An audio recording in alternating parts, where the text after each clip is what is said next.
I think certainly if you can learn to self-perpetuate your own energy, that will impact your whole team. And if you can set up a team that self-perpetuates growth with or without your input, then obviously you're winning. Help evolve people rather than tell them what to do. And I think that begins with harnessing your energy for sure, which gives you more control over yourself, but also impacts everyone you touch. Welcome to the Vacation Rental Show. This is your essential playbook to grow and scale your vacation rental business with advice and insights from the best in the biz. I'm your host, Lynell Gordon. Welcome to the Vacation Rental Show. I'm really excited today to have a good friend and an amazing entrepreneur with me.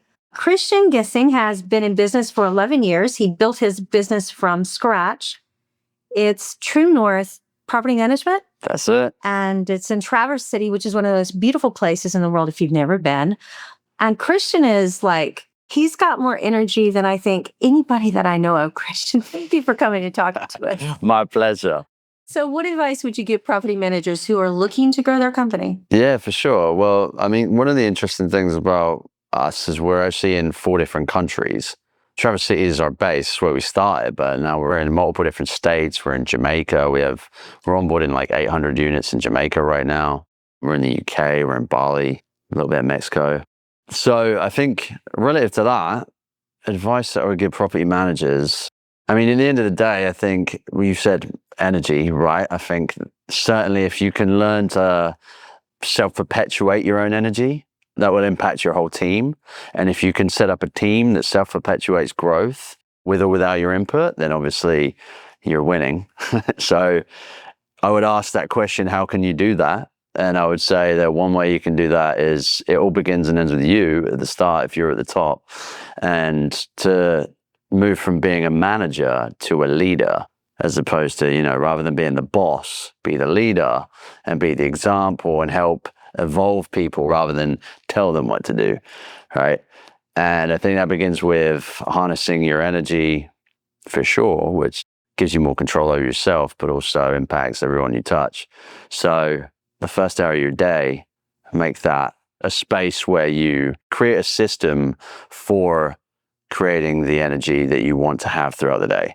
So that's a big back step from traditional property management advice, but I'm big on leadership, and I think that alone has been what everything else has stemmed from. So beyond that, I would say I failed my way to success on every level. Like obviously breaking into different markets and different countries is as hard as it might sound, right? But until you take the steps and just throw yourself at it, like with anything in life, you won't figure it out. So you just have to keep doing it, but just decide, I'm going to figure it out, and then just keep going until you figure it out. And then think, okay, how can I do this effectively and simply without it being, a lot of extra work, and then just being relentless with it until you get there. How did you decide to expand in those areas? What happened that you go, this is an opportunity? Were you vacationing there? Was this something intentional? You're like, I want a place here. I want some here. How did that happen? Yeah, so originally my dream with this business model was to kind of pop up in places, do business where I loved going, right? I wanted to create a life I didn't need a vacation from. And that's kind of how it started. But also I went into this deciding I want to have something like a franchise model without necessarily it being a franchise. I don't know if it would be a franchise or what it was, but something similar. And I wanted to be able to spread it globally, but also more importantly, I wanted to be able to help my closest friends in my life leverage whatever platform I built to build a life that gave them freedom financially, time, and all the things that they wanted. And that inspired me to build this branch manager program, which essentially allows other people in other markets to leverage all our back-end tools, systems, human resources, and everything, kind of like a franchise, but even more extensive. And then they just focus on managing the boots on the ground and the owner acquisition and owner relations and nurturing. And through, again, trial and error, I did it with my best friends. I've helped some of them create amazing lives themselves through this. And that was the biggest part of this, which was incredibly rewarding. But then I was like, okay, now it's worked for them. There's actually something here that I could take, I could scale. But again, failed my way through success. I tried all different types of people. I thought I wanted to design something that anyone could take and use and build with, but that was probably a little bit too ambitious because there's certain people that just aren't made to be entrepreneurs, right? No, that's true. 100%. Yeah. And certain people that just haven't got what it takes. But it doesn't mean they can't, but they have to want it for themselves. And not everyone does, like the way you want it for them. So narrowed down a specific type of person that I knew would flourish in any market. And then we started going after it through interactions and sharing what we do. You know, if someone felt like an absolute fit and we knew they fit the criterion that they were geared for success, then we'll partner with them. And it's not necessarily just geared towards where I want to go, but everywhere we've grown so far is somewhere I would want to go. So that's really awesome. I love that. Build a life you don't need a vacation from. That's right, baby. That's so funny. I said to my husband last week, I actually said to him, you know, we don't really need a vacation. I really feel like every day's a vacation. That's what's up. Let's go. So, I mean, I didn't think about it at the time until you said that. And then it dawned on me, wow, that's exactly what I said. So I agree. I think that's really important. I mean, it's hard work. Building a business is not easy. Scaling a business is not easy. But there's a lot of joy that comes from the work that we have. You know? 100%. You have to dig for it and find it sometimes. But yeah, there is. What are some of the biggest mistakes you're like, don't ever do this, guys? This is something I would say don't do. What would that be? It's difficult for me to say because I feel like everything I've done has led me to now. And I find lessons in every struggle or failure, quite frankly. But if I could say that some of the things that really held me back, and if I had acted sooner, it would have made a big difference. One is get clear on your culture and your standards within your business. And, you know, if people step outside of that a couple of times, they should go. You know, at the end of the day, I've tried to nurture people that were never going to change. And they just kept on overstepping clear core values or just things as simple as integrity, right? And you got to be quick with getting rid of people because they can completely hold you back. They can hold the entire team back. And, you know, if someone else on the team sees you allowing that, they think it's okay. You know, it's just has all kinds of negative implications. So I think that one for sure. I definitely shoved in myself. No, I wouldn't say that, but definitely created way more issues for myself and halted standard growth and quality at times in the past because I didn't learn that soon enough. That is such business wisdom. Once you learn it, you get it. Especially being in hospitality, we have a lot of empathy. We care about our guests and we care about the people that work for us. We're just that type of person if you're going to be successful in this business. The advice that I was always given at the beginning was hire slowly, fire quickly. But you know, it takes that to start with before you actually get it. Yeah, exactly. Okay. Yeah, because I had the same advice, but my heart was like, but not quite there yet. But now it's just like, wow, this just makes complete and utter sense. Another thing I would say is build a business to exit, whether you're going to exit or not, because it just makes you build a better business, teaches you to slowly start to fire yourself and get out of your own way as well. Because so often as founders, you know, we'll think that we need to we're the best at all the key components at the top, but often, you know, you could bring someone in that's better than you at most levels, or at least do 80% of what you could do. And ultimately, the more that you can focus on the vision and the leadership, the more the business has potential. You know, I think it's really easy for us to not put better people than us in certain places and pay the money that costs because A, we are thinking too much about margins, but again, that's limited thinking. And B, you know, a lot of us have control issues or egos. And I think that we're just in our own way in that sense. And I think once you step out of that and start to focus more on firing yourself for the business and looking at it from a step back and think, okay, how can I nurture what this is without me being stuck in it all the time? You can have a much greater impact. Also, if you do want to sell it, then it's more sellable. That's true too. But I love the fact that you said that. Build it like you're going to have someone else acquire it. That's a different mindset, guys. And the reason for that is because, just like you said, then in a moment, if you decide to do something else or say something happened to you, you've got a business that is sellable. Yeah. And not all are.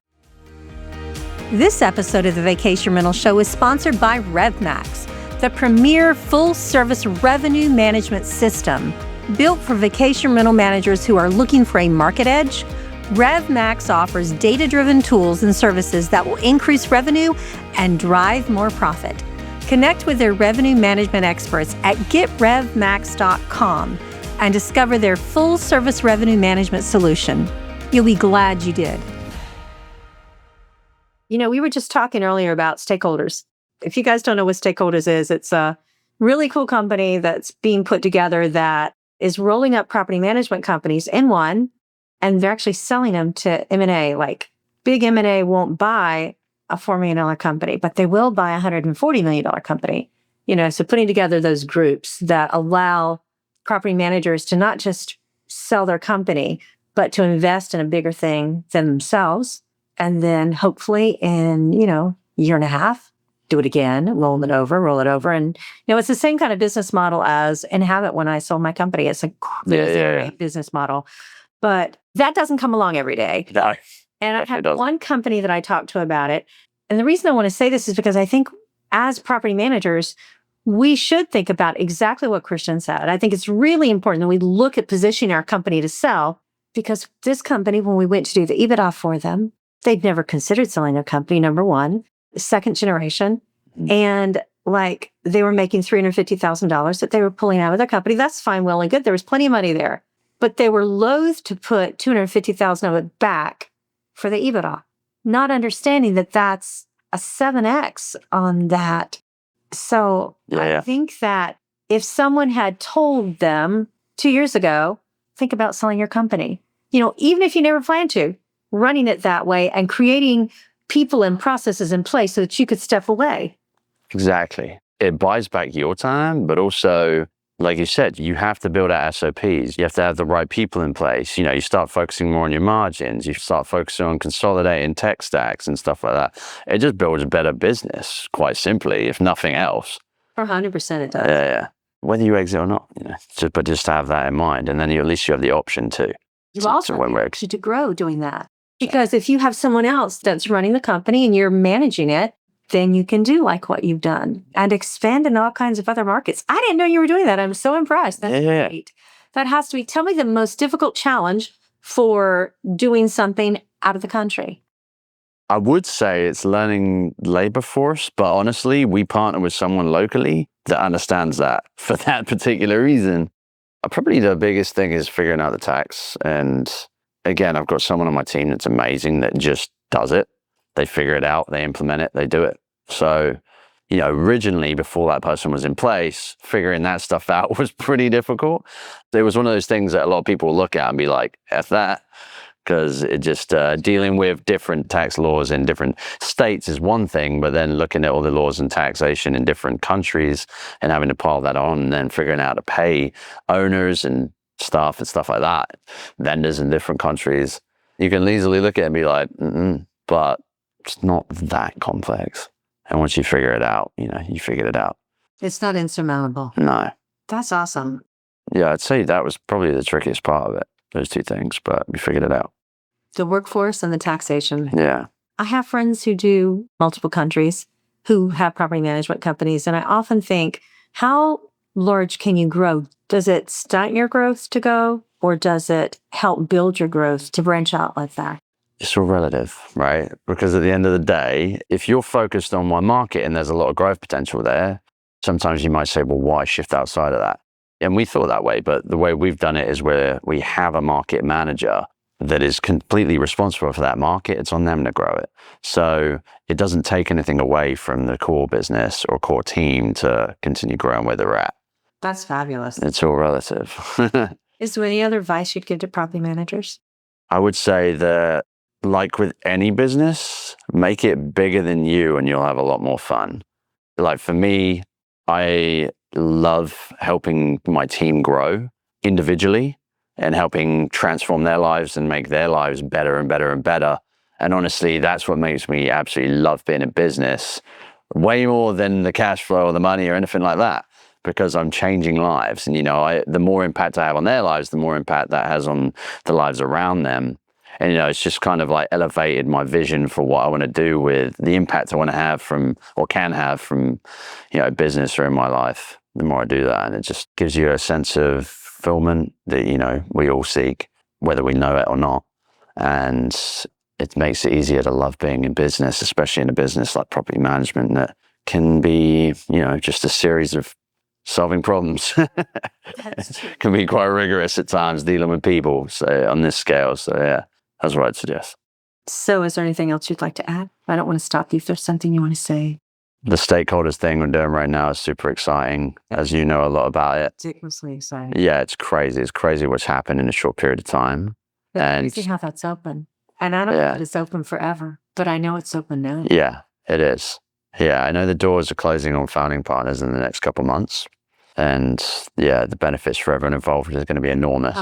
Right now, we have a window where we know that P&E and M&A, they're interested in this. Yeah. So I don't know how long that interest will last, but I'm very excited to see people that I've known and loved for 20 years. I know you are too. To have a part of something like that grows. Yeah. That's really, really exciting. Yeah, it's probably going to be the biggest thing like this that's happened in the industry, to be honest. And to be part of that from the start is...